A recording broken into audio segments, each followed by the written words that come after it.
Well, hello everybody and welcome back to St George's Park ahead of the trophy decider, the final match of our weekend in this 2019 Futsal Home Nations Championship. The schedule has panned out absolutely superbly for those of you, indeed for those of us, that like a nail-biter right to the very end. We go to the sixth and final match of the weekend, still not knowing who is going to lift the Home Nations crown for 2019. Will it be England, winners for the last 2 years? Will it be Wales, who were victorious in the inaugural event 3 years ago? The two sides are in the tunnel. We are expecting lots of fireworks, lots of frenetic futsal action, lots of thrills, and indeed a fiercely competitive contest. The two sides being led out into the arena by our match officials for this final game of the weekend. Carl Hughes, Ollie Rodriguez-Ballinger and Bart Urbanski are the three referees in charge. Our timekeeper as ever, Ivaris Lukowskis, and in front of a very decent crowd inside St George's Park. The two sides in a moment will line up for the anthems. Over 1,200 people have come in over the weekend, and we'd like to thank each and every one of them for coming and making this such a special event. Lovely also, we had the changed colours yesterday, but so nice to see all the sides today back in their normal colours, their familiar colours if you like. England in white, Wales in red, as we await the national anthems. Now, ladies and gentlemen, as is customary before all international matches, I could ask you please to be upstanding as we observe the national anthem. First of all, the national anthem of Wales.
And now, ladies and gentlemen, the national anthem of England.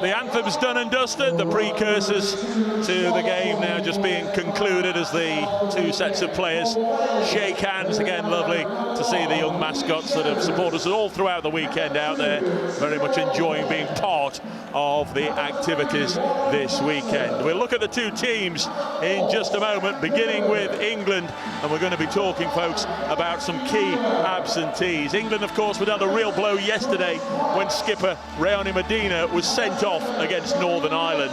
His one-match suspension means that Doug Reid is elevated to captain a side that were bidding to win their third straight Home Nations tournament. Reid is one of 7 England goal scorers already this weekend, a list which includes Richard Ward. He's on 4 goals alongside 2 of the Welsh contingent. Russell Goldstein represents his country for the 50th time. Many congratulations to him. And Loughborough's Will Rook is involved for the first time this weekend.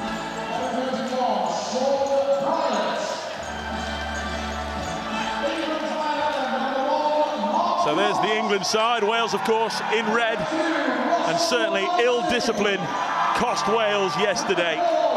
They had both Conor Rogers and Rico Zulkarnain sent off in the match against Scotland, and the late goal they conceded means that Wales need to win today to take the trophy. Had they been able to hang on to that 3-2 lead for just the final 30 seconds, then a draw would have been enough for them. The suspended Rogers, he went add to his 4 tournament goals, a mark also matched by his Cheshire teammate Craig Pritchard, who's netted doubles in both previous matches. The dangerous Jordan Davies will also need to be watched by England. His hat-trick against Northern Ireland on Friday helped get Wales off to a winning start. So it's England, it's against Wales. I'm excited, but absolutely bubbling. Alongside me here on the gantry, a warm welcome again to Hannah Marshall. Thank you very much, Dave. It's going to be a tremendous finish to what's been a fantastic few days here at St George's Park, and I think this is the one that everyone's been waiting for. Wales have got a point to prove after that 3-3 draw yesterday with Scotland. England, for me, yesterday and the day before probably could have been better based on the kind of experience of the players and the group from recent games in Italy against really tough nations, those draws against Germany in September. So they've really got a point to prove here now, and so hopefully it's going to be a real fantastic game to see the end of what's been a brilliant weekend for everybody involved. Just a reminder, the activity over the weekend, it began on Friday. Wales defeating Northern Ireland 9-3. England almost matched them. They beat Scotland 5-1, so both of the pre-tournament favourites getting off to wins. Yesterday, England played first, defeated Northern Ireland 6-4 in a fractious affair. Scotland and Wales finished 3-3, so that gives us the current table. England at the top on 6 points, Wales on 4. Congratulations to Northern Ireland, who earlier defeated Scotland, so they will finish 3rd. That's the first time they've avoided the wooden spoon in the Home Nations. Scotland, well, their joy came yesterday on St Andrew's Day with that draw against Wales. We're underway in the final match of the weekend, and here is Jordan Davies, the number 9, the marker, or the talisman up front for the Welsh side, plays for Cheshire, and a lot, I think, will depend on him getting the Welsh goals with Conor Rogers out suspended, Hannah. Yeah, definitely. There's going to be a lot more pressure put on Jordan Davies today now because of missing Rogers, who's been instrumental to their win over Northern Ireland. So there's going to be a lot of pressure on Jordan Davies as the pivot there up top, and you see the Wales starting four is different from yesterday.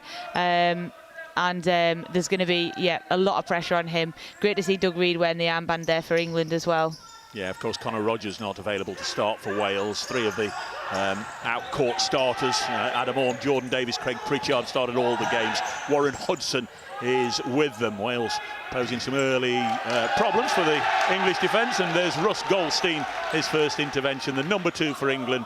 And as I say, his 50th futsal cap today. He'll go on a board in the headquarters here at St George's Park. All the internationals across all the formats for the Football Association and the Futsal Association go on a commemorative plaque on the walls here, male and female, of course, and Russell Goldstein will join them. And of course, Raoni Medina was scheduled to join them as well, but his ban yesterday, or his sending off yesterday, and his resultant one-match ban means he remains on 49 caps. Here's Doug Reid.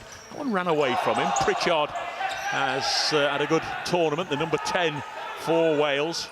A couple of goals in each of their matches. Just played forward to Davies. Strong target man wins the corner for the Welsh, who have to win.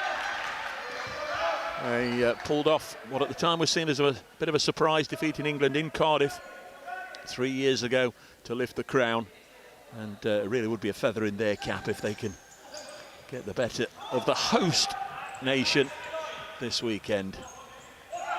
mentioned yesterday that Wales were probably poor on the set pieces, didn't create many opportunities from corners and kick-ins where they've been deadly in the past. So there's definitely a big emphasis on these tighter, more factious games now, that if you can create goals from corners and kick-ins, then they could be the difference in these games and give Wales that extra little bit of hope. So a bit more pressure on those situations as well. First attempt on goal there from England's number 11, Richard Ward. Again, he's one of those players who potentially could finish as the leading marksman over the weekend. There's 3 of them on 4 goals, as we mentioned in the introductions, but one of them certainly can't add to his tally. Connor Rogers sitting out suspended just down below me to our right. Jordan Davis here, number 9, big strong fella, but I know he's a little camera shy, or certainly microphone shy. I was trying to tempt him to come on and join us for a little bit of the Northern Ireland-Scotland game. He was at the base of our gantry just watching on with us, but didn't fancy coming up the rickety ladder, and to be fair, I can't blame him. But I'm sure we'll see a really important impact on the court from Jordan Davis, who's just for a moment there, he was just playing as deep as we've seen him all weekend. He normally does like to play high up the park. Pritchard in quickly, finds Jordan Davis. A foul against England, their first. Robbie Betson from the York Futsal Club is the penalised player.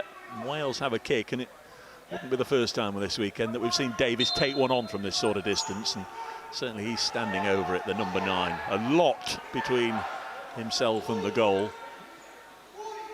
And he comes from distance. He's rolled the ball forward to his skipper Adam Orme, who twists and turns and almost found his way into the cul-de-sac. Yeah, the Welsh players have got very physically strong, and they're happy to hold the ball up. And we talked about Davies there. He's a real Welsh dragon out for Wales, and he's really important in a lot of their goals and a lot of their strengths on the pitch. And I know that he's been brilliant for Cheshire Futsal so far this season. Wales penalised. It'll be an England ball. You'd imagine last night and certainly this morning in the pre-match talk in the dressing room, Welsh head coach Paul Jones would have emphasised the need just to keep your discipline, because it just ran away from Wales yesterday, didn't it, in that game against Scotland. They were really on the rack as Scotland took the lead, 2 players sent off, and really it was only the inspirational Pritchard that got them back into it. They were 3-2 in front, and then they were whacked in the stomach by that late goal for Scotland, which made it a 3-all draw. And I don't think anybody watching could say on the day that Scotland didn't deserve something from that one. Yeah, definitely. And we talked a little bit in the game before this one about game management and about making the right decisions at different times in the games, and that's crucial to futsal. And Wales against Northern Ireland managed to manage that game and see off the better of them when it was 3-3. But yesterday they just didn't have enough to see the game out after the sendings off, and Scotland definitely deserved to get something out of the game. So it'll be really interesting to see how they manage the game at various points today. Of course, what it means is we've got to have a winner here. Had Wales just hung on for another 20 or 30 seconds, it would have meant that they could have secured the trophy today just with a draw. And sometimes I feel in all football, futsal events, it's a little bit sour, isn't it, if a side can get a draw. But, albeit sometimes you have to work hard to get a draw, but to get a draw and then celebrate winning a trophy, it is better, my personal opinion, that we will see a side win today, and the side that wins today will take the silverware. So effectively it's a final. Betson with the England put in. We've only had just over 3 minutes of playing time. This one's lifted up to nobody in particular. Nice to see a healthy crowd in. We wondered if a few of them might just disappear that had come along to watch the Northern Ireland and Scotland game. Would understand it, of course, if spectators from those nations had long homeward journeys to set off to, but there's certainly plenty stayed in the auditorium, and indeed I think the Ireland team are over there with the green and white army that have roared them on through the weekend. There were even some people, Hannah, that went over and had selfies with the Northern Ireland team during the break between the 2 games. Some big fans of the Northern Irish squad, me included. Yeah, you know 1 or 2 of them, didn't you? But nice to see you getting involved in their celebrations. Here's a nice ball forward to Paul Freeman. Cracking start to Liam Paul Freeman's introduction on the court. Plays his futsal in Roma, and it was almost a touch of La Dolce Vita there for Liam Paul Freeman. Great effort, just wide. real impact player. He's going to get involved here. A nice, clever layoff, and England pressing with a snapshot just over the top from Matt Overton, joint top scorer in the National Futsal Series. Got 7 from just a handful of games at the start of the season. That was a decent dig. Yeah, we talked in the last game as well about the importance of those one-touch back post finishes, and he did have James Webb there to the side of him, and he maybe should have set him off, and that might have been a goal there for England, but he's got excited in front of goal. Paul Freeman, Webb, Nathan Davis and Matt Overton are the 4 outfield players for England at the moment. Wales have got Chris Bright out there. Josh Dorwood getting a first run out. Johnny Nelson, the number 7. And over on the far side, Tyrrell Webb, another of the Cardiff contingent. Here's Paul Freeman as Webb goes to ground. Nathan Davis from the Loughborough side. Bounces it off Josh Dorwood, England ball. Both sides seeking the breakthrough opener, which might just settle them down a little bit. Understandably, there'll be nerves. This is a nice turn from England's Overton. The ball stabbed out safely by Chris Bright. Noisy inside the arena, isn't it? There's a lot of people hyped up for this one. Yeah, we've definitely had lots of sort of emotionally charged fixtures over the weekend, and Wales will be looking to probably frustrate the more experienced England and make it a bit more of a battle out there, I think. There's James Webb. We'll go out over on the far side. Got some stats for you, Hannah. I know you like a stat. We've had 5 games, 27 yellow cards and 4 reds so far. A feisty occasion. Don't know what that tells us, but at least 5 on average, just over 5 yellows a match. Certainly the most I've ever seen in a tournament. 4 reds, 2 of them to Wales yesterday, which means that Rico Zulkarnain and Connor Rogers are sat down just to my right watching on. Saw Raoni Medina just before the sides came out. He's also here watching somewhere. Can't see him right now, but we know he's in the arena. There's England trying to force that opening, and the massed ranks of the Welsh defence managed to stifle that move. Out of the area, his area, comes Mark Croft. Long ball down to the other end of the court, and it remains 0-0 here on BBC Sport this Sunday afternoon at St George's Park, in the splendid Staffordshire countryside. Nowhere near as chilly outside today as it has been the last couple of days. Been barely above freezing at any point. Wonderfully manicured football pitches all around us. Indeed, there's a splendid little airport, I don't know if you've noticed, just at the side of it. I'm sure Graham Dell's private jet's in there somewhere, but coming in and out. Lots of luxury jets earlier on in the day. Private aircraft. There's Overton surging forward. Good run from Overton. What a goal! England ahead. Individual effort from Bolton's Matt Overton. Stunning strike with his left foot. And with almost 6 minutes gone on the clock, it's England 1, Wales 0. Tremendous work there from Overton. I mentioned in the other games, you very rarely see sort of a solo drive through the pitch and smashing at a goal like you maybe do in football, but they do come, and that's a tremendous moment there for Overton, who's newly introduced, getting his senior minutes now. So great start for him. There's Davis, who real surprised that Wales have responded to going a goal down by getting some of their key men back on the court. That is England's 8th different goal scorer of the weekend. I don't know what it tells us, but must tell us something. I think it definitely shows that, you know, out of the nations, I think England have definitely got the biggest strength in depth, and they'll be looking to expose players like Overton to more international minutes and try different things. Here, look, we're bringing the keeper out.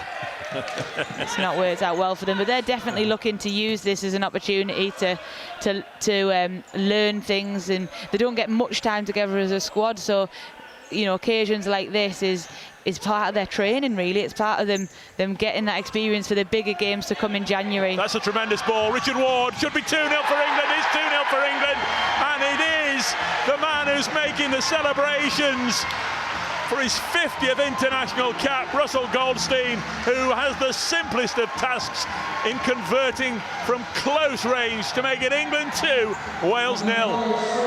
That's a great moment there for Goldstein. I think he must have family in the crowd as well. We've talked about characters over the weekend that are leading these nations, and Russell's definitely a huge character for England. He's like really chatty, he's really likeable, and he always lifts the spirit on and off the court. So great moment for him, and congratulations on his 50th cap.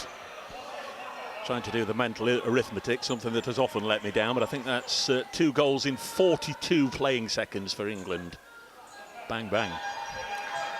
Quick maths. I'll tell you something else, I've got another stat for you. That's England's 9th different goal scorer of the weekend.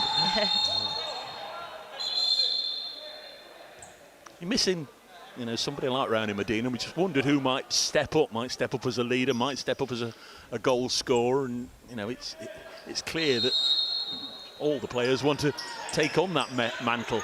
It's a match of huge significance, of course, for both nations, and it's clear in the England ranks that, you know, they all want to play their part. They're desperately keen to make this a three-peat, if you like, a 3rd consecutive victory. Yeah, and you know, the beauty of the England squad is that Scoobs has got players in there that can do different roles. So yes, you're missing a Medina, but you've got pivots in there that can do different things depending on where we want to play. And we've got plenty of youth in there. We're hungry for some experience, and they'll be dying to get on the score sheet with their families here to support. And whereas, you know, your nations like Wales, Northern Ireland, Scotland, you take those key players out. We watched Scotland fall apart before when Robertson was sent off the pitch. They haven't got that kind of strength in depth and that breadth of experience across the squad, and England have certainly got that. That's their big advantage over the other nations.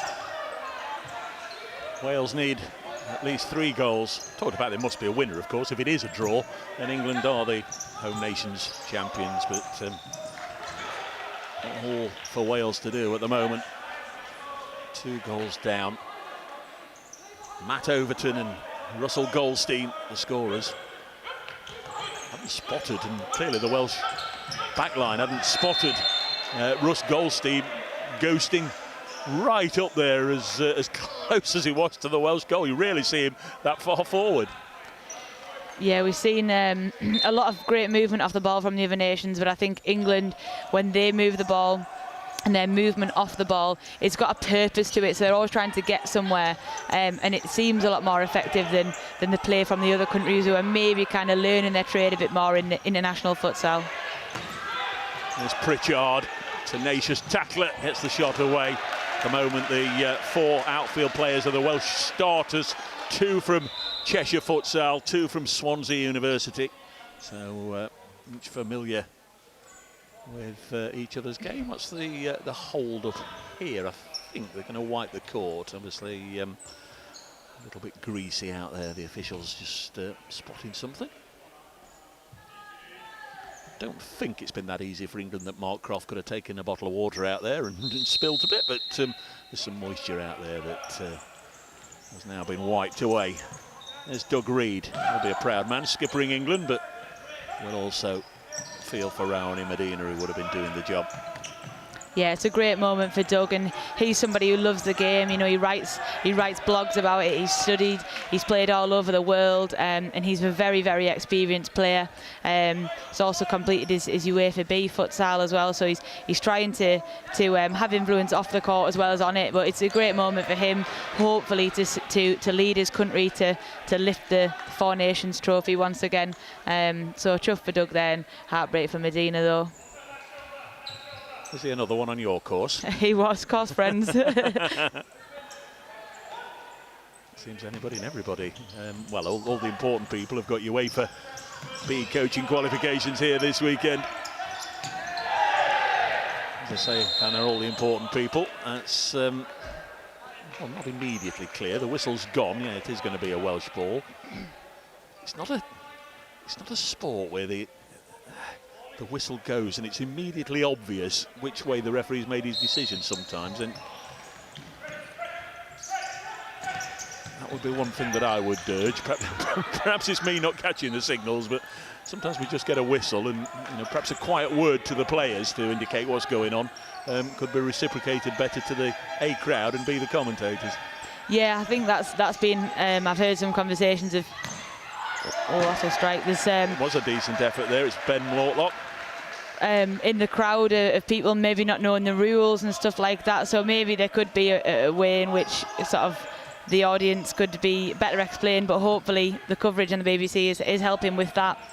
And you know, like in football, yes, you've got linesmen, but in futsal it's a team of referees that are crucial to making decisions because of the intensity and how many decisions there are to make during the game.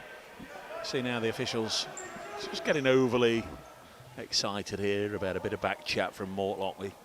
We've seen it all weekend. They're not taking any dissent from anybody, and that's fair enough. But do you think that high number of yellow and red cards could perhaps have been lessened a little bit with just a quiet word rather than the headmaster dictatorship that we've seen at times? What are you pointing to me? So on our team sheets, I've just got there that Mortlock's down as 18 and Current's down as 19, but I think that they're wearing the other numbers to that, because that was Current there who was being spoken to by a referee. So I think Current's in 18 and Mortlock's in 19. Here's the shot towards goal. I'm just trying to confuse you there, Dave. Well, you are confusing me. As Davis lifts one up. Oh, do you know what it is? I think that's actually just my awful vision. Thinking that an 18 was a 19. You were, in fact, correct. That's why you're the experienced one, Dave. It's not me, Anna. It's the team sheets. The official team sheets tell me that 18's Mortlock. So, yeah, this here is John Current, isn't it? Number 19, closest to us. No, that's Ben Mortlock. I'm confusing myself now. There's Robbie Betson. Surging forward there. It's been turned behind the goal.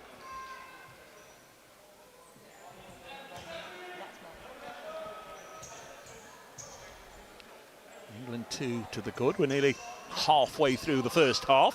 Here's Ward. Ooh, gave that a bit of a slap, didn't he? And the Welsh skipper, Adam Orme, he took it.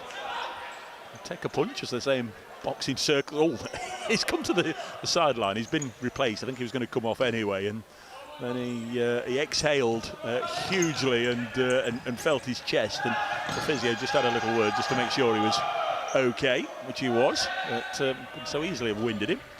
That's another great thing about futsal there, is that, especially for developing players, if you feel that you've got a little knock but you want to continue, you can come off and just get a breather and reorganise your thoughts and make sure you're okay, particularly as well if you feel like a little bit overwhelmed or a little bit fatigued or whatever it is, you can come and have that moment. So whereas in football you've got to make an official substitution and that player then misses out. England Ringing the changes. Overton is back on. Palfreyman, Webb, and here's Davis. This is Liam Palfreyman. And James Webb. Ball out on the near side. It'll be an England ball.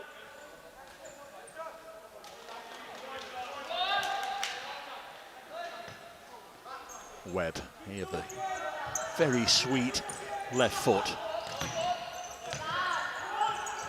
Resisting the temptation to call it the educated left foot, because it seems anybody who's got a decent left foot in football, for whatever reason, he's got an educated left foot, hasn't he? But educated or not, he's unable to prevent that one from going out of play.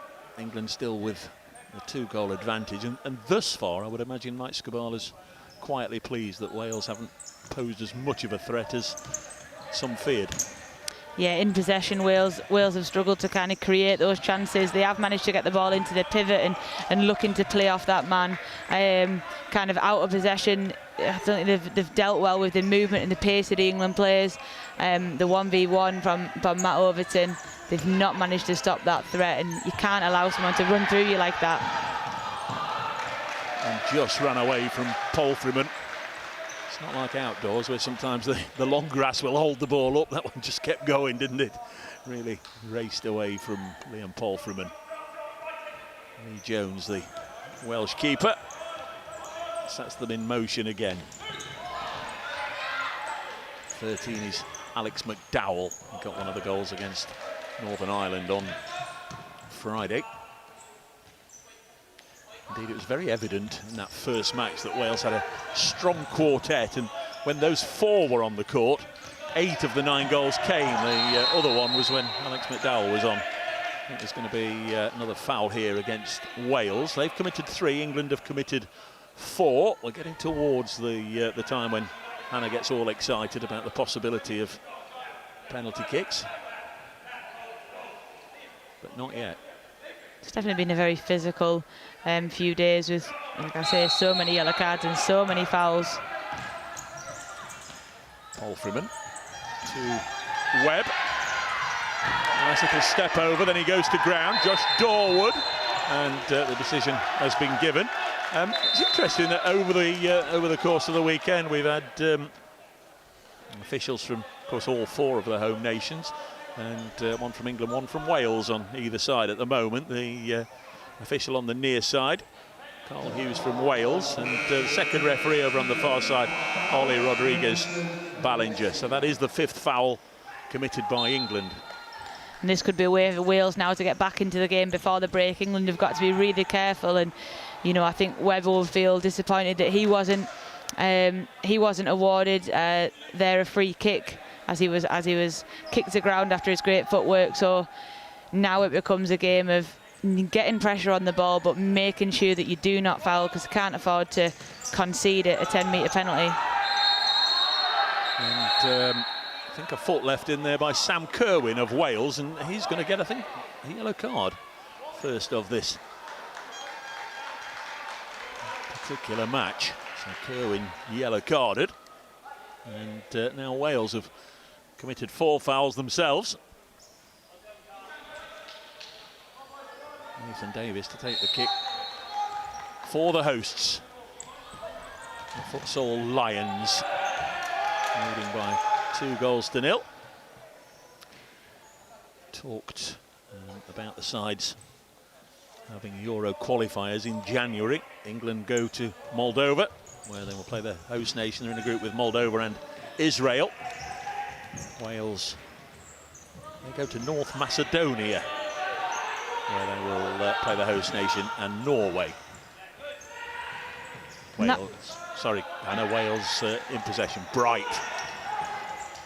There's McDowell. McDowell will score. No, he won't. Off the underside. And it's somehow kept out, and the England goal leading a charm life. My goodness, that was a really well worked out. I thought that was a goal there, but it's ricocheted off the inside of the bar, and I think it's bounced out, and no goal line technology in here. And Wales will be disappointed there if they'd have made the most of that chance. They've got another one here. You can hear the bench roaring as well. They certainly will feel like they're going to try and rattle England and try and get the team going, build up some momentum to finish off this half. England trying to stay measured and composed on the bench, ready the next 4 for their action on the court. Impossible to tell from here, of course. Had it gone over the goal line, probably suspect not. But it was very, very, very close, wasn't it? As McDowell has another effort charged down. Can't necessarily get too much spin on these balls. You know what I'm saying is down off the underside, cross the line, and then spin back out. It's where they're weighted as well. Yeah. This one hammered across the face. Mark Croft, the England keeper, gets it away now. James Webb, the Welsh number 4 Kerwin, had to be careful there, because apart from Wales being on 4 fouls, he's had a yellow card. Long time left in the first half, and England are going to take a timeout. I think Skubala and the team will certainly be wanting to try and settle the England team after Wales have had a flurry of chances there. Definitely physically taking it to the England team, and things already starting to get a little bit heated. And again, once we're looking to the referees to try and settle the game and make sure that the decisions are consistent and that don't have a negative impact on the result and the game that everyone's come to see here. Nice close-ups there, Hannah, of Mike Skubala with the tactics board, if you like, the magnetic counters.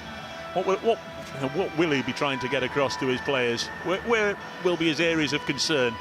It is really tricky for a coach when you call those timeouts because you only get a minute, and you know, if you're someone like me who likes to talk as well, or you know, you've got to make sure that that minute is really clear and players go back out there on the pitch knowing exactly what it is that you need to do. Otherwise, you've wasted that timeout. At a lower level of futsal, sometimes you might just call a timeout to give a team a bit of a rest, a bit of a breather, particularly if you've got a smaller squad size. You have got that in your locker as well. It might be that they'll be looking to try something out here that they're looking to use in training, building towards the Euros. It might just be that it's reaffirming some messages from the start of the game. You know, this is what we're trying to do. This is how we've set up, and let's go back to this. So, without knowing what his plan is to attack this game, not sure what he will have been saying there. It's nice to get really tight into the huddle there and have a look at him. And something else I want to make a point on in just a second. There's Doug Reed, England leading 2-0. We've got Will Rook out there. First time he's been involved this weekend. He's a big, tall fella. He's getting up there almost Peter Crouch-like in terms of height.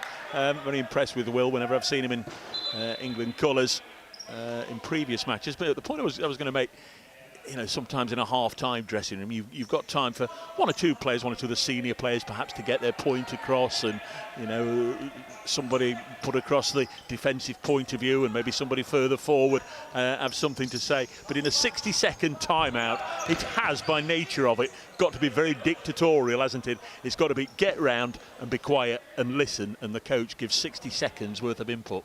100%, and you know, obviously I'm not lucky enough to coach on a senior international level, but say if I'm coaching at the university and the buzzer goes for the timeout, you've got 1 minute from when that buzzer goes, so you can't even have players wandering off the pitch aimlessly. You've got 60 seconds, you've got to get everyone in, make sure everyone's listening, everyone's got their attention, and like I say, you've got to be really clear, because there might be one or two, or maybe, you know, if things are going terribly wrong, you might want a couple of things that you have to say. So it's about having a really clear message as a coach before you put that timeout request in, and know exactly what you're going to say. And then obviously the challenge is for the opposing team.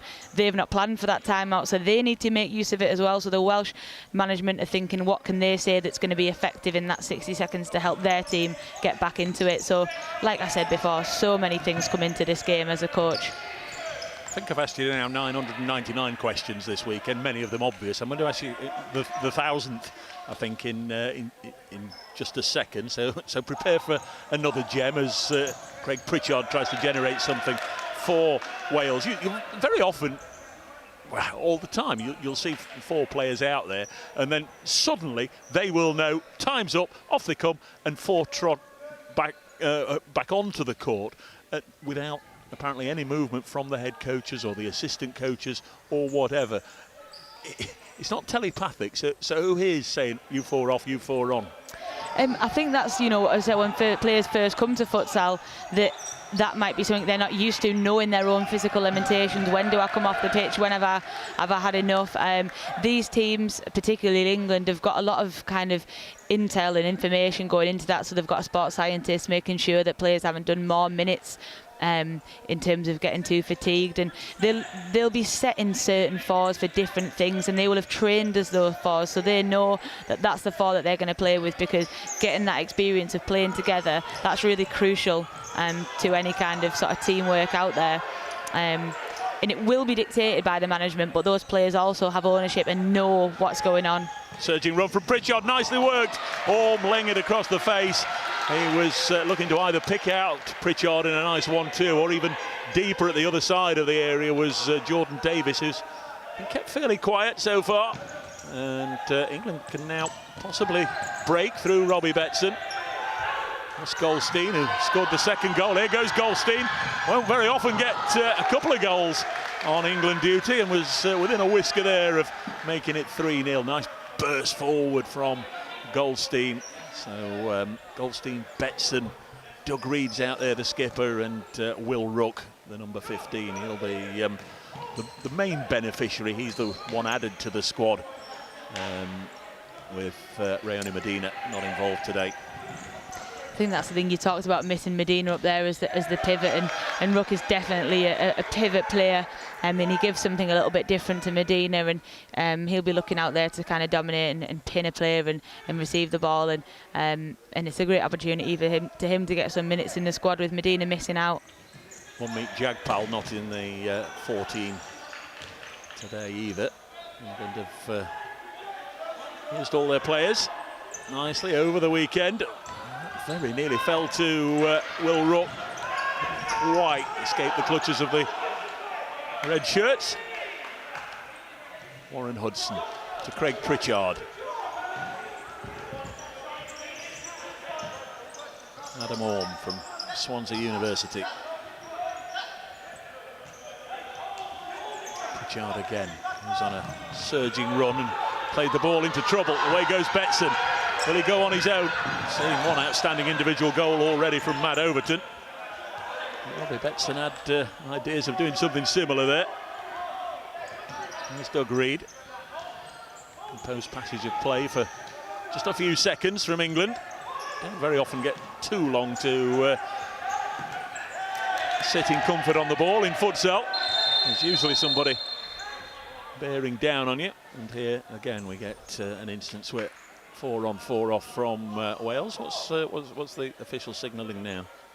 I didn't actually see that one there. I was watching the change from Wales. I think he's given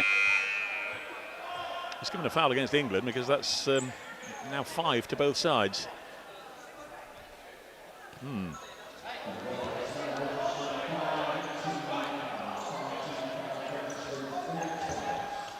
England were already on 5, weren't they? That's the 5th Welsh foul. I was going to say, I think it might have been for the substitution. I don't know if players are on the court before other players are off. Maybe it could have been that. That's all I can think of, because I didn't see anything else there. I was just watching the substitutions. Yeah, I think you're probably, almost certainly right, Anna. But that's one that that's going to sting the coaching staff, isn't it? That's just careless and unnecessary. Just going on the court before. It's a bookable offence as well, though, so we didn't see any bookings, so that's my only thing, that I didn't see that. But what it does mean is that the next foul that we see is going to definitely result in a penalty, which we've had plenty of already this weekend. 3 minutes left, which is quite an age. All out.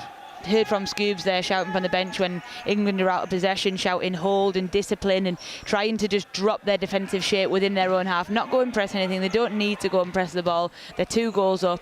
They only need a win to win this tournament, and they don't need to go and batter them, so they're not going to go and chase the game, particularly with the 5 fouls there on the scoreboard.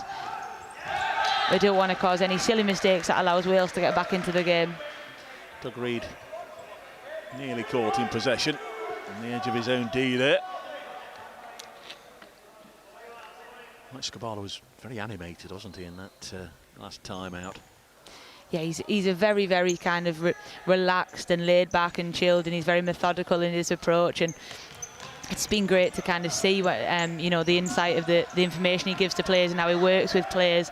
But yeah, he's very animated, but he is very, very sort of cool and calm and collected as well, which I think is great, to kind of keep the players to feel the same way as well, to be cool and collected as well. Took over from Pete Sturgis, getting on for 2.5 years ago now. Graham Dell was the England head coach before Pete Sturgis. So a line of succession and gradual improvement over the last few years from England, masterminded by those 3. Strength in depth all the time is being increased. I think that's the key point to make as well, to get our England team competing on that high international level. There's Will Ruck. Goes the challenge from Alex McDowell.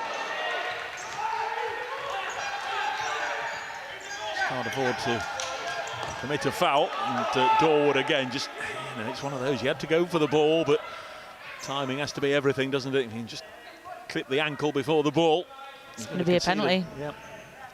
Just over 90 seconds remaining. In fact, we've got some disparity between the clock on the corner of your screen and the one we've got actually in the arena, which says 90 seconds remain. So Not sure there. We'll just keep an eye on that one. But the one in the corner of your screen, I'll point out now, Mike.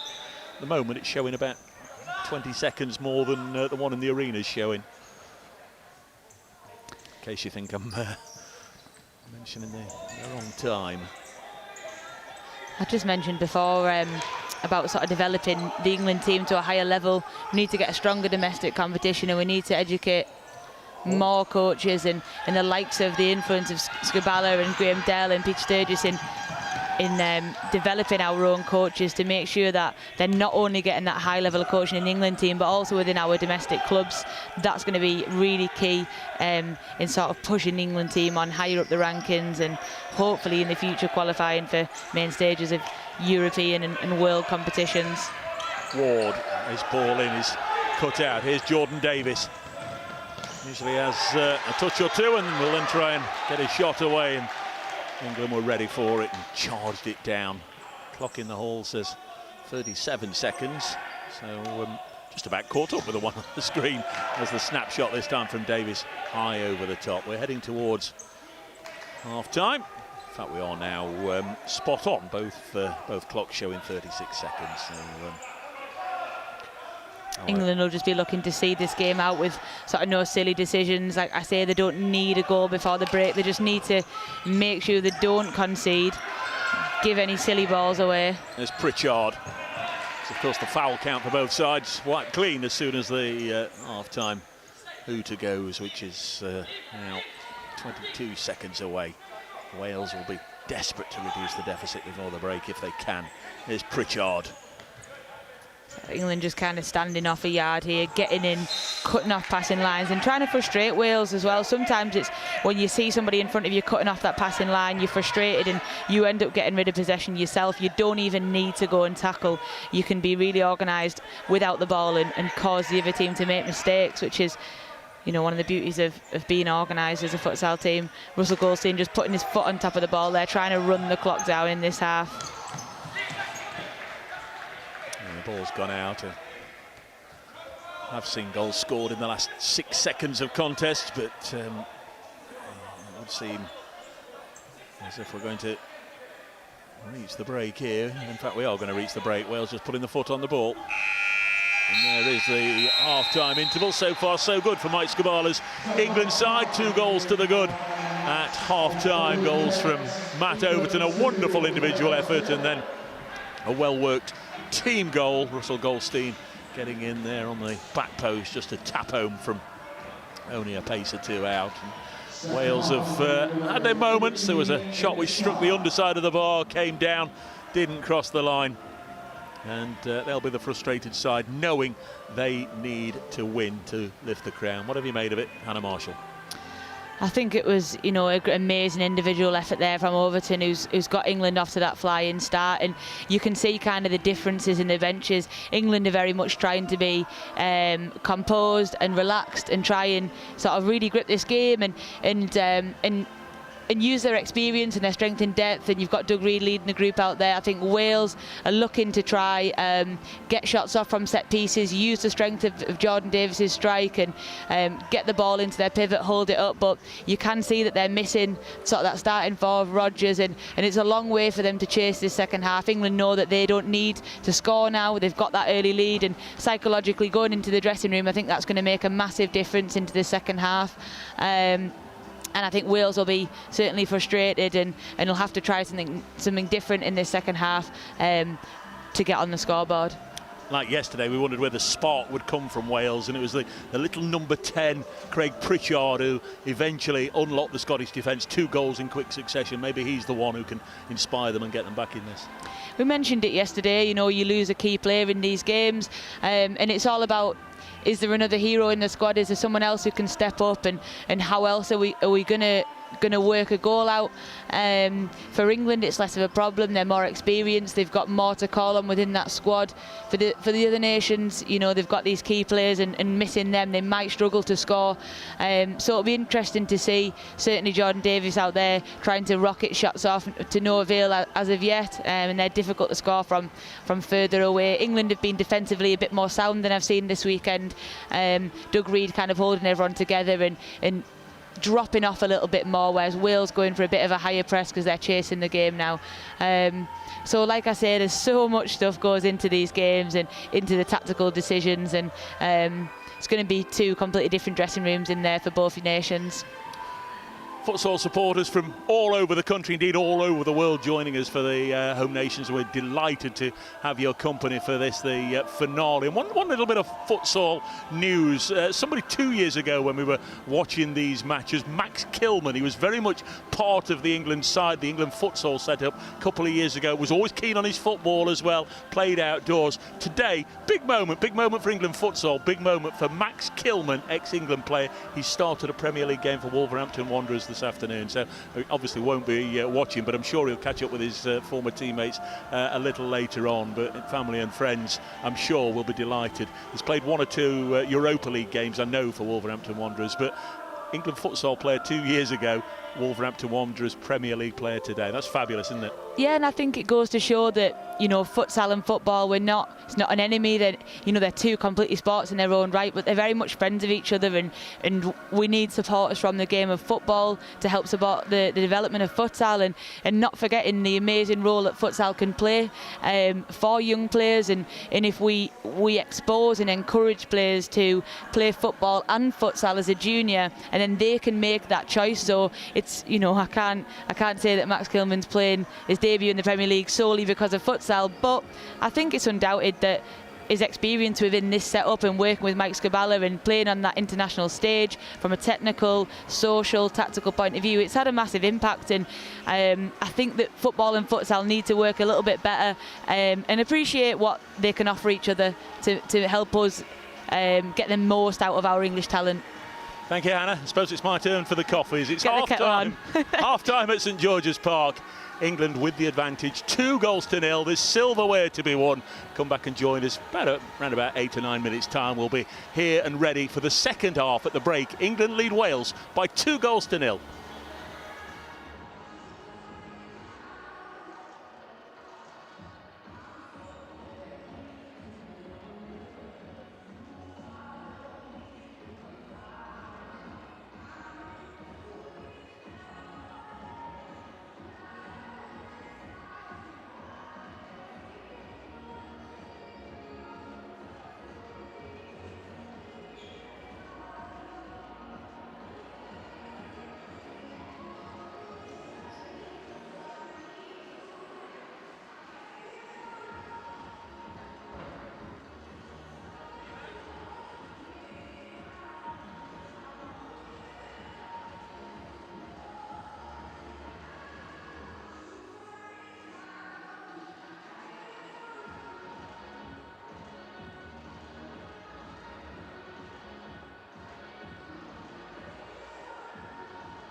So just over 8 minutes to go before the second half gets underway here at St George's Park. A reminder, we will be making presentation at the conclusion of this game. The champions of the Home Nations Championship at St George's Park. That will be taking place at the conclusion of this match, England against Wales. The teams will be back out shortly for the second half.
So the players should be returning to the court very shortly for the second half of the final game of the weekend, England against Wales. Just a final few moments in their dressing rooms, talking and discussing, I'm sure, and then they'll rejoin us on the pitch very shortly for the second half.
So the match officials just returning out onto the court. We await the arrival of our two teams, and we will very shortly for the second half here at St George's Park. The Futsal Home Internationals for 2019.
So welcome our teams back out onto the court. Please put your hands together for England.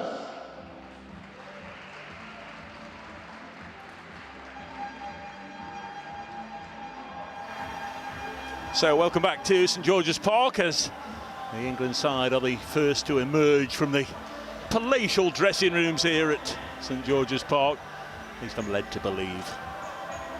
Can't get down into the corridor to see for myself. Wrong coloured armband and all that. But here come the England side. We'll be waiting for the Welsh team in just a moment. Most of the England boys have had a bit of a run out, but I note that Jordan Deere there, the Bolton player who made his debut on Friday. I don't think we've seen him on court yet. Obviously the backup goalkeeper Joe Payne, who played yesterday, he's not been involved, with Mark Croft keeping a clean sheet in the first 20 minutes. England goals then through Overton and Goldstein. The issue of the two incorrect numbers sorted out at half-time. Yep, Ben Mortlock and John Currant had been wearing incorrect shirts in the first 20 minutes. Or to put it another way, they had been wearing the shirts they'd been allocated, but the admin side of it that got up to us had showed them with different shirts. We've kindly just been handed our half-time cuppers by a kindly gentleman from the Football Association, so we're all ready to go. Here come the Welsh team. They need, you fancy, a fast start. Wales, to win the trophy, need to win the game. So right now they know they need 3. St Jordan Davis has just changed his footwear. He's going to be starting a nice fetching lime green number. He's just put on. Lucky boots, Billy's boots. I think he did that 3 times yesterday. Somebody was saying you can't get going in the same in changing your boots all the time. So maybe he's got a bit of a blister or something. But he'll be looking to score in those boots, whatever colour they are in this half. England in white get us underway. They lead by 2-0, bidding to make it their 3rd win in 3 days and their 3rd Home Nations title in 3 years. Here's Richard Ward, Robbie Betson. You can see the Wales players coming out, trying to get a little bit closer now to the England players, trying to press, make England play, and that could be a risky move for them. England a little bit more experienced, have played under high pressure from more experienced nations that are higher ranked than them. So Wales probably looking to take the game to England now and put them under pressure and see what they've got and force an error maybe. Well, they've got to give it a go, haven't they, Wales? They have. There's no glory in... well, we only lost to England 2-0. There's nothing to be necessarily achieved from that. That's not to say they couldn't put in a spirited performance and were still perhaps beaten on the day by a better side. Sometimes that happens, but right now in this scenario, they will know they've not necessarily hit their straps in that first half. We'll know that they can improve, and if they can find their A game, they can certainly give England some problems in this 20 minutes, which they necessarily didn't do all that often in the first half. I think as well another really important point to make from this competition is that all of the nations will be looking to January. There's a shot just wide. Just wondered if that might just be creeping in, but very, very close. Lee Jones dived down there just past us. Sorry, just saying there, thinking about the build-up towards Euro qualifiers and getting these game experience, 3 games in 3 days. The players need to get exposed to those tough three game tournaments and getting more experience into the legs, more time playing together and building forward. So, even if Wales don't win here today, they've still got 3 bank games on a high-profile level against nations to take forward to develop. It's interesting, during the break, one of the Welsh staff came and asked if our pictures could clarify if the shot that had come down off the underside of the bar had crossed the goal line, and unfortunately we've got no cameras that could sort of, one way or another, absolutely confirm it one way or another, as Reed's drive clips off Goldstein. Goes over the top. It's a Wales ball. Goldstein says, "Oh, it wasn't me. I'm not the guilty party." And Jordan Davis has got a smile on his face. I wonder if he turned it over his own goal. You can just tell so much our body language, can't you? He's absolutely buzzing that they've got the ball there to the keeper, and he runs away as quick as he can. Left the scene of the crime. He got a hat-trick on Friday in the first match of the weekend against Northern Ireland, and I thought, crikey, he's going to get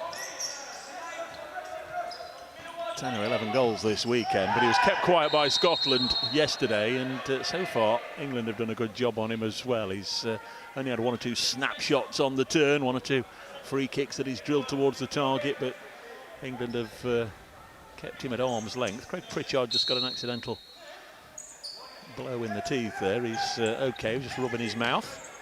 I think as well, at a lower level of competition in futsal, those lone, amazing super players do have a massive difference and can certainly win teams' games. But at this level, it's definitely a team game, and it's all about having the quality across the 4, across the goalkeeper and across those players that you're bringing onto the pitch. So you can't just have someone out there who's an absolute world beater. You've got to have a big strength and depth squad, which is it's difficult as a developing nation to get that.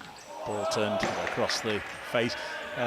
Interesting, as well as the coaching staff changing halves at half times, as we've pointed out every time we do a game. In fact, now the England benches in the half of the field down to our right, the bottom right of your screen there. You can just see the heads of some of them. They always swap over at half time, so the coaching staff are in the half that you're defending. but also the support staff and some of the supporters and some of those not involved. They also switch from one end of the arena to the other, which means we've got Rayoni Medina now down behind the England coaching staff watching on. We couldn't see him obviously in the first half because he was at the other side, but Conor Rogers and Rico Zulkarnain, the two suspended Welsh players, they've presumably gone away to our left. Here come England with Reid, the skipper, tries a left footer which is rebuffed. Reid again to Richard Ward. Goldstein and off Pritchard and out over on the far side. In fact, that's off Adam Orme over on the far side. So much for the referees to watch here as well there. Doug's claiming that he's been knocked when he's making a run forward, and players are trying to make blocked runs off the ball, and as a referee you can't afford to just watch the ball. There's so much stuff going on, and if you're new to futsal as well, watching those players move and how they tried to cut off teams being able to defend with those forward runs, and at this level of the game there's just so much detail goes into it. That's cut out. Reid's crossfield ball was well intercepted by Orme, and nice sliding block there from Warren Hudson, which the English bench weren't too happy about. One or two of them had stood up, and Mike Scabala says steady on there, boys, and then he brings Liam Palfreyman on to replace Russ Goldstein. That's another point as well. If you're new to futsal or you're new to managing futsalers or playing, there's times in which you don't make substitutes, and you know, say if you're defending a set piece, or if you're out possession in your own half, you know, you can't just be having players wander off. So, you know, even though it looks to the spectator that it's kind of, it looks really smooth and like it's just happening naturally, there's so much planning goes into these things. Liam Palfreyman. Davis forward to Overton, scored the first goal of this. Tempted to call it a final, but it's not. It's certainly the decisive match. That's nicely worked into the area by Overton, but unfortunately nobody far enough up court to take advantage of that well played in ball. Almost 4 minutes gone in the second period. Far too early for England to put up the shutters and feel they're there, but Wales will need the encouragement sooner rather than later of getting a goal back if they're going to go on and potentially win the Home Nations Championship for a second time. Tyrrell Webb did well there to hold off a couple of England players, and Palfreyman puts it out. I feel that Wales aren't getting too much success, and England being effective in that press and that shape and cutting off the passing lines and once again winning it in the middle of the pitch and being very organised, and that's difficult to break down an organised defensive team. Wales in the all red have the ball, and it's Johnny Nelson. Loses out to James Webb. Still Webb. Drags it back to Davis. Now Palfreyman. Now Overton. England having the spell of possession here. Webb again, and the referee spotted an infringement.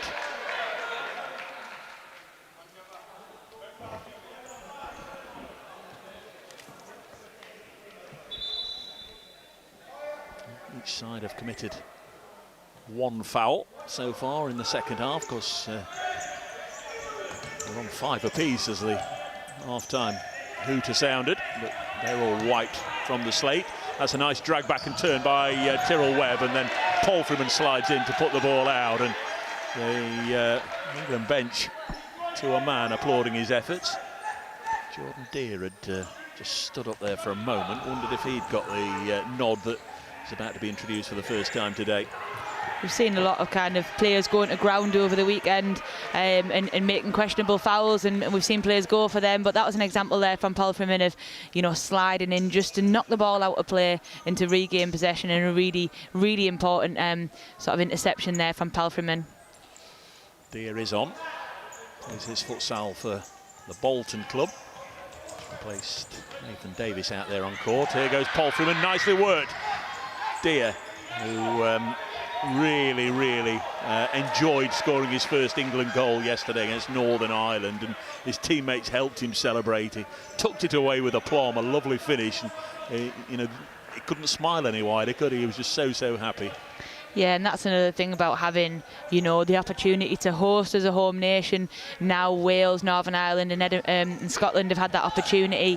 England, you know, imagine making your England debut and scoring as a youngster in front of all your friends and family. That's what's brilliant about being able to host this competition. Great moment there. Nelson, Bright, back to Nelson. Near side is nobody for the timekeeper's table on the halfway line. It's another example there of if you're effective in your defensive shape, you're forcing the team to make that error rather than going to tackle the ball. You see it a little bit more in football now, but it's a huge element of futsal, is putting pressure on the ball and forcing the other team to make an error without having to win the tackle. Bright. Playing with fire a little bit there, deep in the final third for Wales. And when they get the ball forward, runs out of play.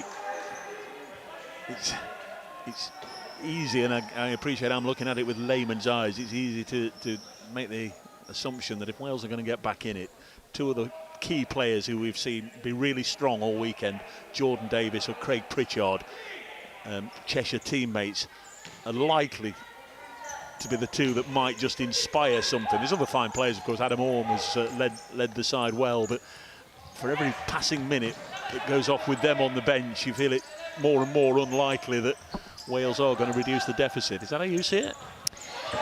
As well, obviously coming into it with 3 games now, if it's a 1-game fixture, those players do feature quite heavily. The starting 4 we saw, you know, I think Graham Dell mentioned it on the first night, that was shocked to see that Wales didn't give their sort of other squad members that many minutes, and now it's probably a bit of fatigue.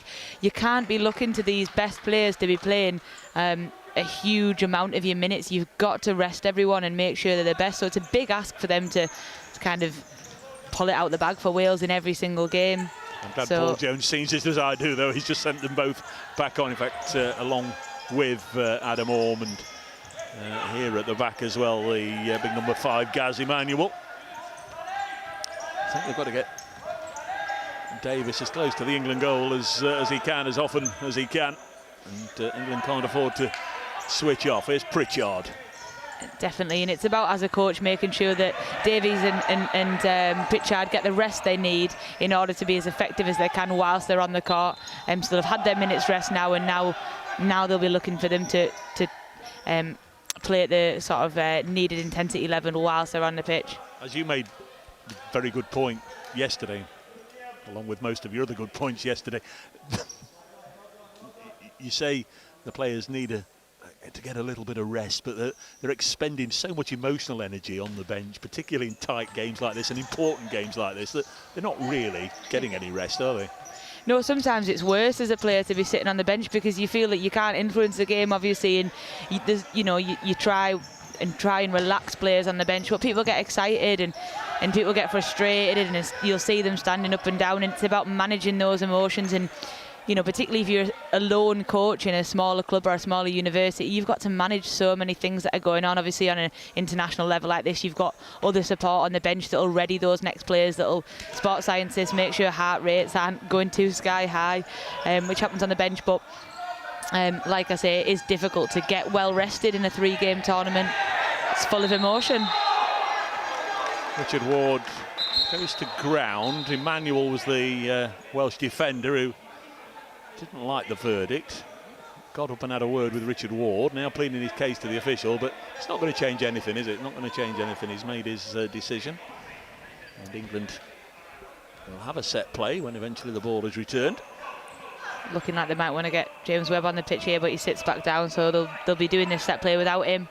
Again, it'll be a rehearsed routine, and Wales looking to set up an effective staggered wall here. So keeper Lee Jones wants to be able to see the ball, but no, big brave block here from Wales. Betson, oh my word, very nearly took out one of the stewards there over on the far side, but It's a good job he was there. He can throw the ball back. It remains England 2, Wales 0. You're watching the 2019 Futsal Home Nations from St George's Park. Last match of the weekend, round-robin event. Everybody playing everybody, and it's come down to this. If England win or draw, they are the champions for the 3rd year in a row. Wales, who are currently 2 goals down, need to win. They've got a win and a draw from their first 2 matches. England have got 2 victories. Here's Emmanuel. Can he get in on the end of this? That's really good work, or is it by Betson? Really did well to start with. Now it comes out to Orb, scuffs it towards goal. Still Adam Orb tries to dink it over the keeper, and Mark Croft made 2 or 3 very important contributions there to deny the red shirts. Oh, Emmanuel has gone in very, very hard indeed there. Just getting his frustration just get the better of him, and an automatic yellow card as he clatters into Robbie Betson.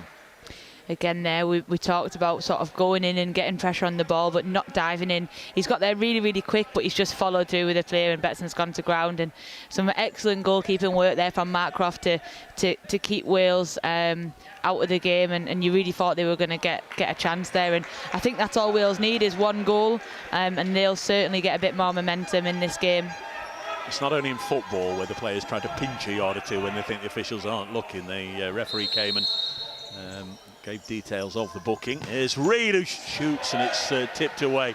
And whilst the referee was doing that, Doug Reid had just moved the ball into a more favourable shooting position, but the lead referee went back over there and popped the ball back where it was.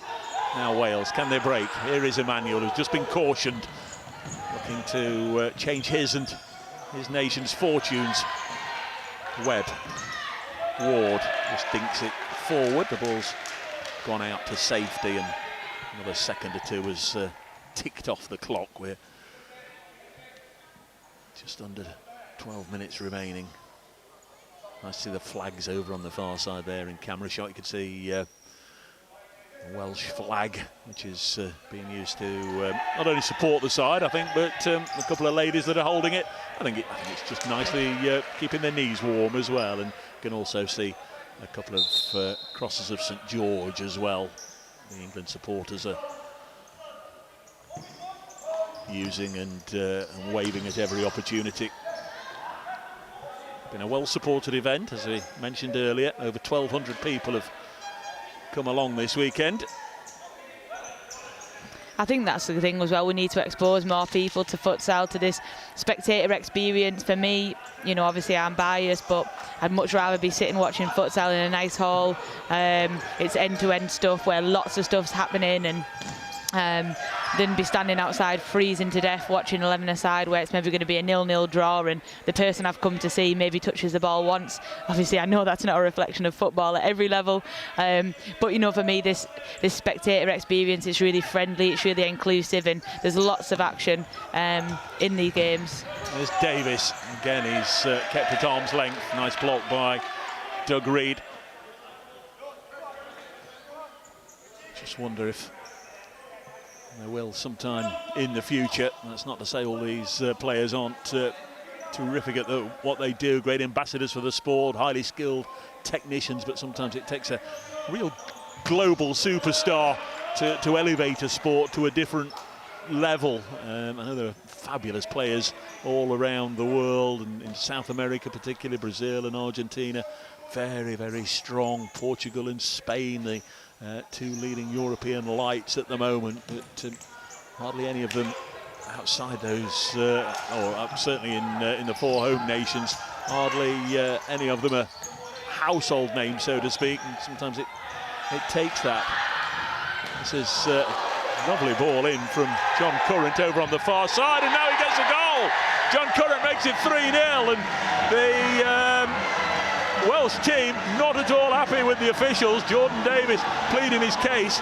Just got to check. I don't think it's been given, actually. I don't think it's been given. It was a lovely finish from John Current, but now Wales are going to get the verdict.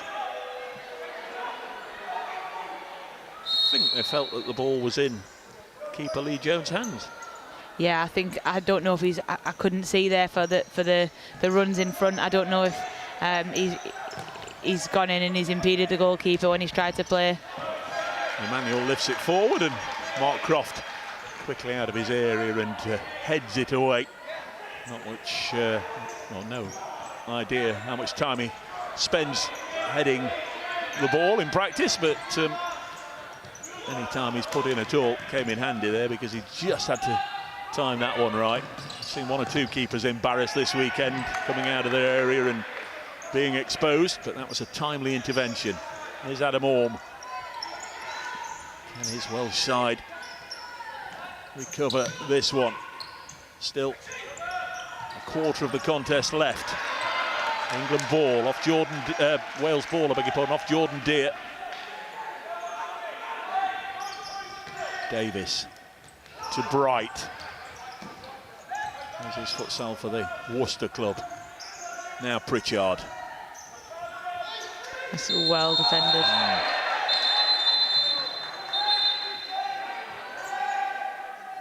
John Curran penalised and forced back across court to get a card. That seemed a little bit overly officious. The yellow card tally just adding up. Are we on to 30? Watch back some of those moments in the game just to see the one from the goalkeeper and that one there. I'm not entirely sure. And that was a card, but England committed 3 fouls now in this half. Wales 2. That's a meaty smack of the ball from Tyrrell Webb, which is more in danger of damaging some of the England signs around the arena than damaging the England goal. You can just see there as the England players come off, and that's what I love about futsal, that kind of real team spirit that you don't really get so much in football. You see a player substituted and they might shake hands with a couple of people, but that's the end of the day for them, and the players come off and they all shake each other's hands, the high five, and it's all about really being together. You've got to go into these games with real team spirit and real togetherness, and it's another fantastic factor about futsal is you're always involved, and I love to see that. The Welsh ill-discipline yesterday, I fancy, is going to be a key factor in how this weekend is eventually going to pan out. That's not to say that England wouldn't have gone on to win this game anyway, but yesterday it just all went wrong for Wales. 2 players sent off, and of course as a result on a couple of occasions they were short-sighted, and Scotland made the most of it. Wales got their noses back in front, and right at the death Scotland got an equaliser. Had Wales been able to hang on to the win that I think most people expected them to get, and of course they'd be in a situation now, they might still be trailing 2-0 now, but they've had 2 very, very decent players at their disposal and would only need 2 goals to potentially take the title. So they had a better goal difference than England. Here's Webb. I think as well there with a 3-game tournament is you can go into it with a plan and a plan of what ifs, but you know, so much changes in every game. You've got to have. There's James Webb. A twist and a turn. Always got a trick up his sleeve, and he dragged it back nicely. Paul Freeman had anticipated the ball being played in a little closer to goal and had overrun it.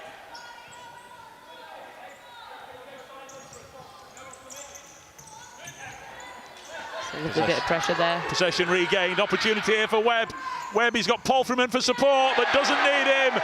And the man who plays his futsal on the south of France says, ooh la la, it's 3-0 for England. Wales have a long, long mountain to climb.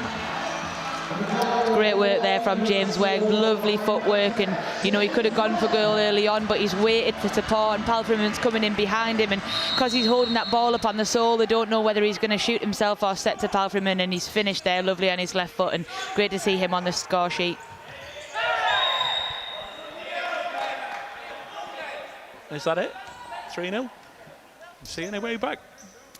To be honest, you know, we've mentioned before that in futsal you can't for a second assume that the game's gone, but I do think you do get that feeling in this game that Wales are out of it and they're a little bit off the mark, and England have seemed in control from the start, and Wales not really showing much other than trying to get the ball into Davies and into Pritchard, and other than that, sort of their threat on the pitch, I don't think they've got enough in their repertoire to pull this back from now 3-0 down.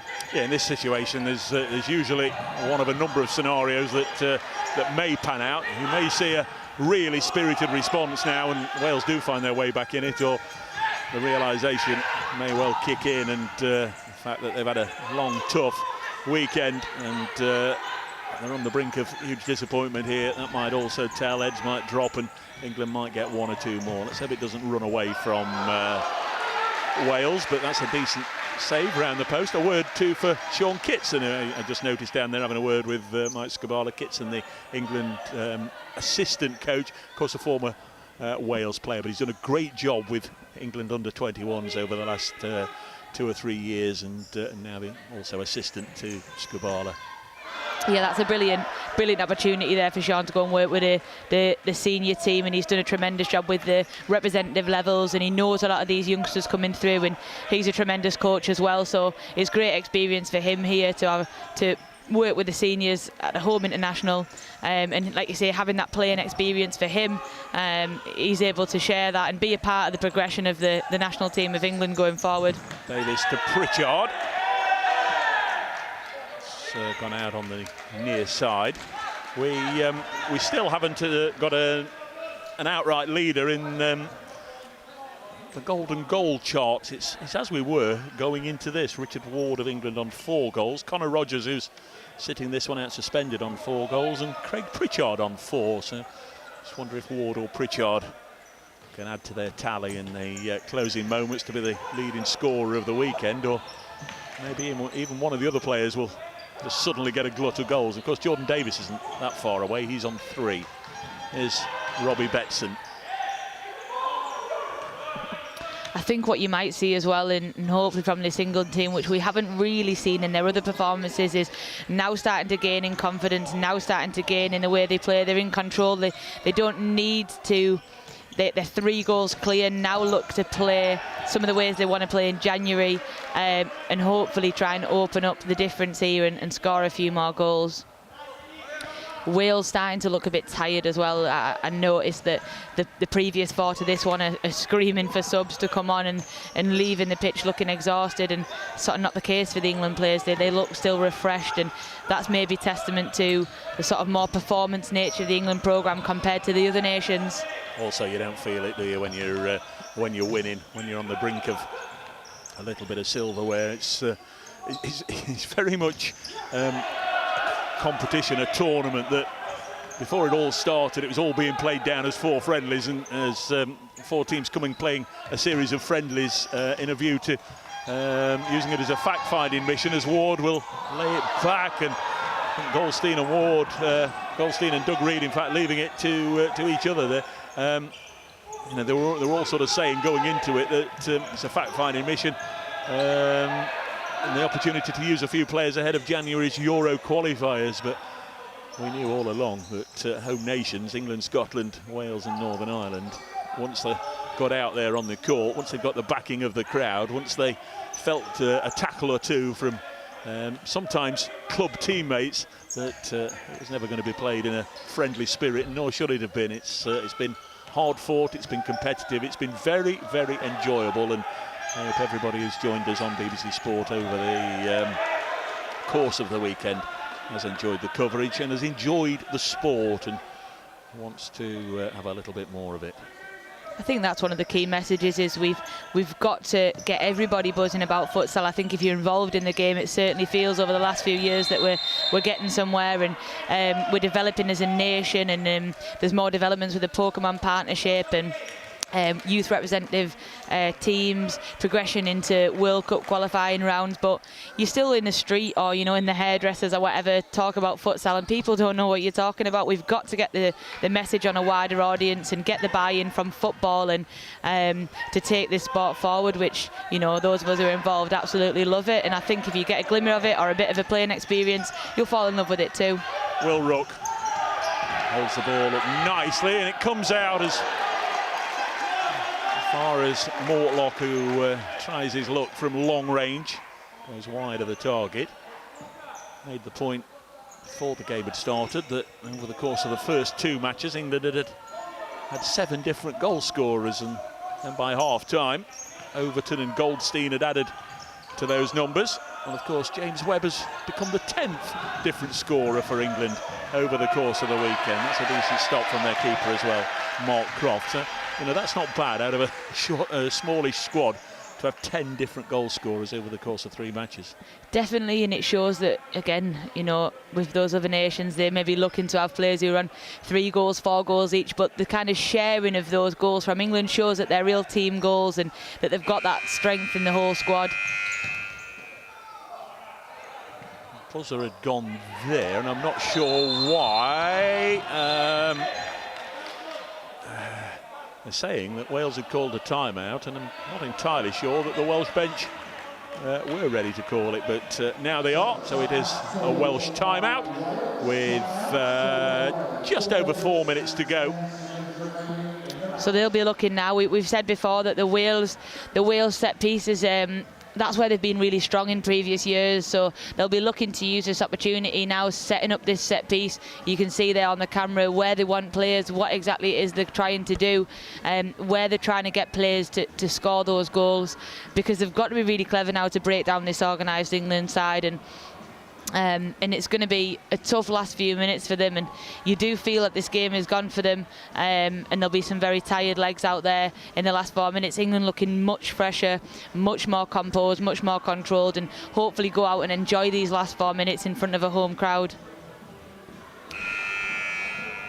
So 10 seconds remain of the timeout. It's going to be a long way back for the Welsh.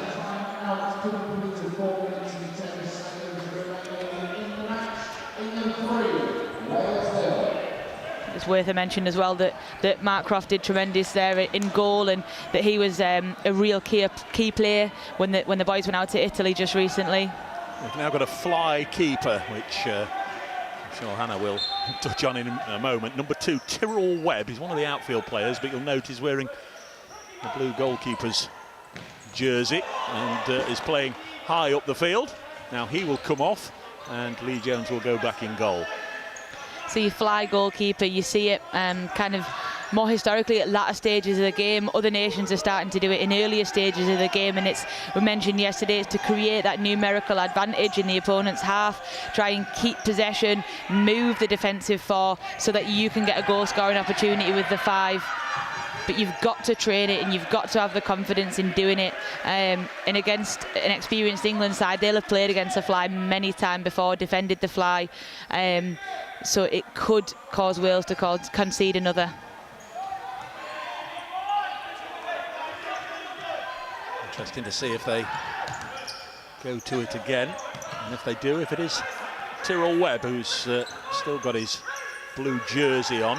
Pritchard rolls it forward, but hands possession to the England skipper, Doug Reid. Here is Reid, and the shot at goal from Nathan Davis turned over the top.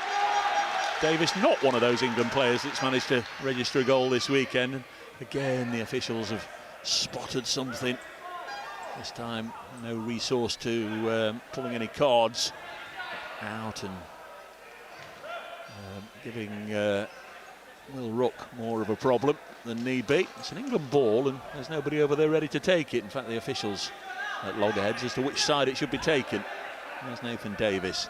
What can England conjure up here? Just over 3 minutes remain at St George's Park. The 2019 Futsal Home Nations coming towards an end, coming towards its conclusion. Davis, Paul Freeman. Nicely done by Paul Freeman, and one thing I've noticed, you need eyes in the back of your head with this, and it's part of the reason, obviously, why they have officials on either side, because there's things going off the ball that you just can't possibly notice if you're just following the ball. Hannah, is Pritchard, and an opportunity here for Wales, but Reid's going to clear his lines. I think he's been told there for a blocked run, which you can't do. So it is really, really tricky for these referees, and we noticed there England trying to bring the ball in possession into their own half to draw Wales out. As Will Ruck brings it down and is then challenged by Wales fly keeper Tyrrell Webb. And of course, with England attacking, they'll want to get their normal number one, Lee Jones, the Basingstoke keeper, back. What would be a dream situation is that you have a goalkeeper that can play the fly, so is gifted enough with their feet and is comfortable enough to play in and out of the goal, and you don't need to do that swap. Davis rooks in the middle, tucks it away. Another different England goal scorer, and now it is done and dusted. England 4, Wales 0.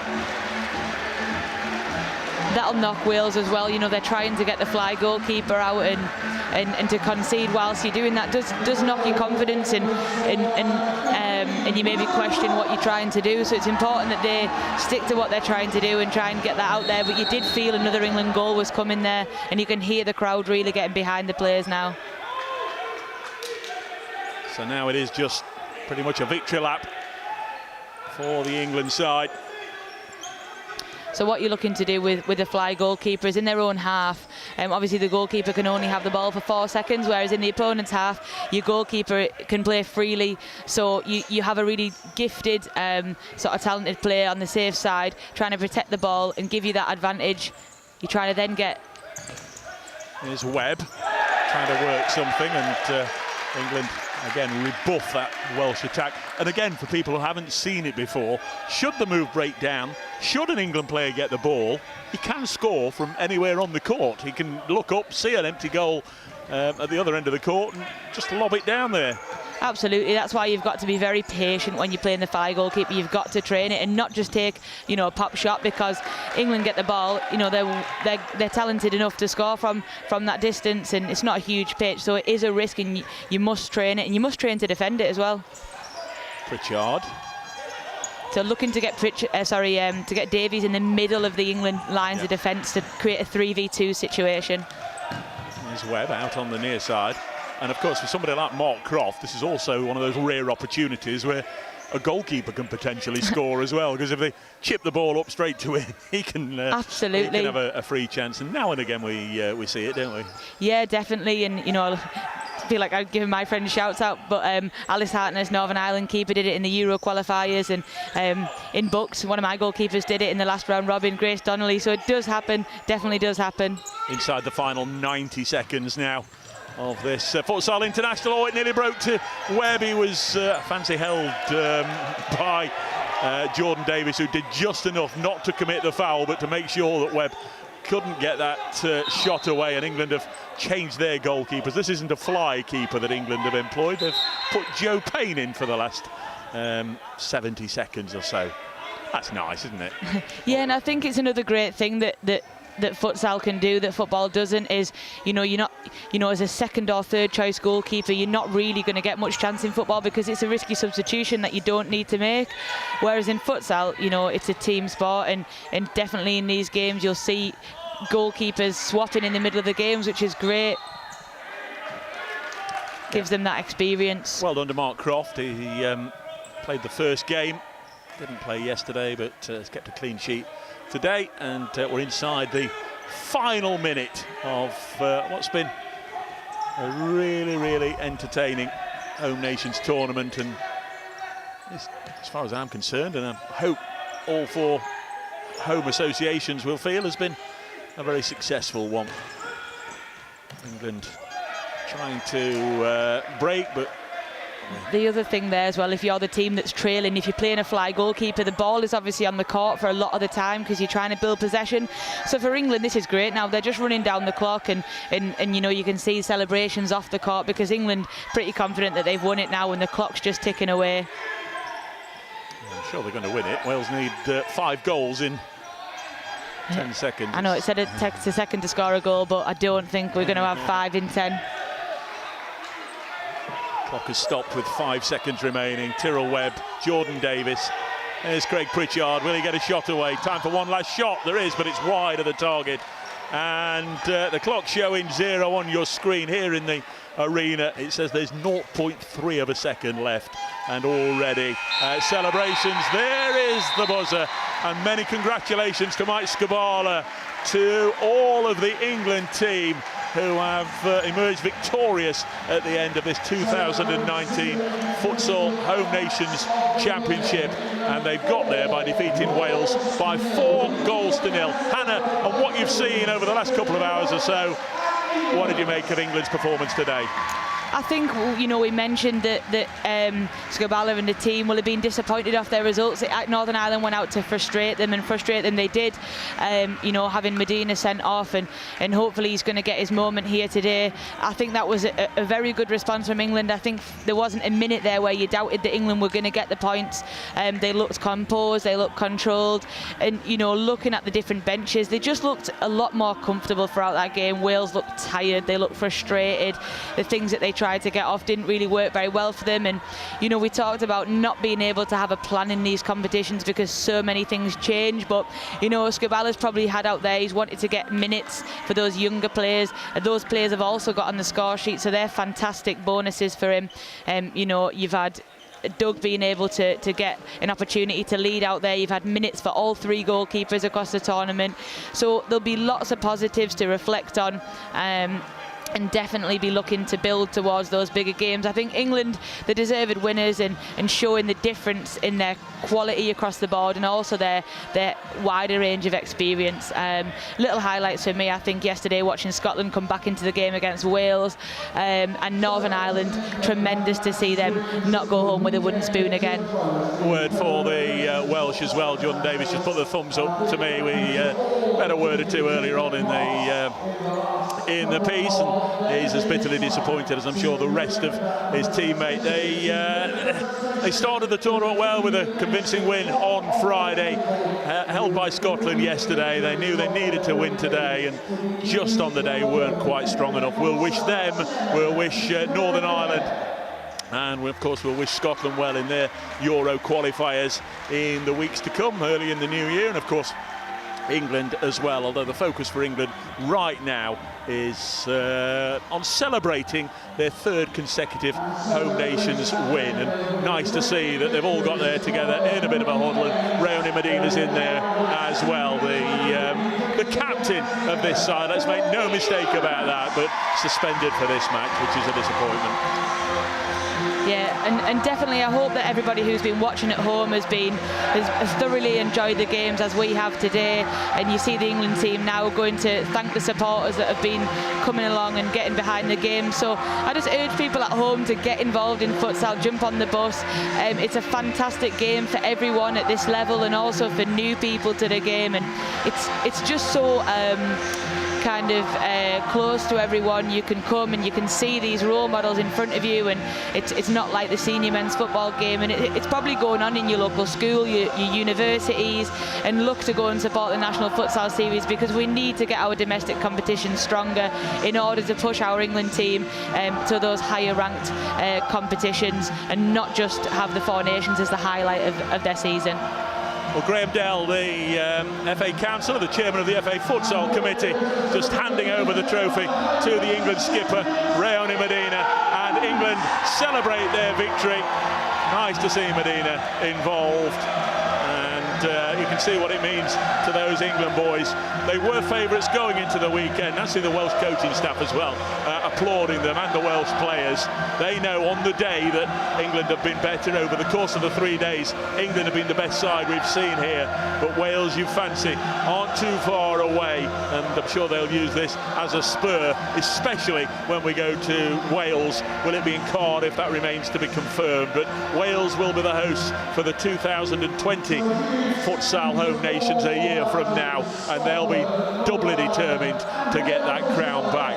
England are victorious. They've defeated Wales by 4-0 here at St George's Park. So all it leaves for myself and for Hannah Marshall, many thanks for Hannah for joining me on the gantry for the coverage over the 4 days, just leaves you to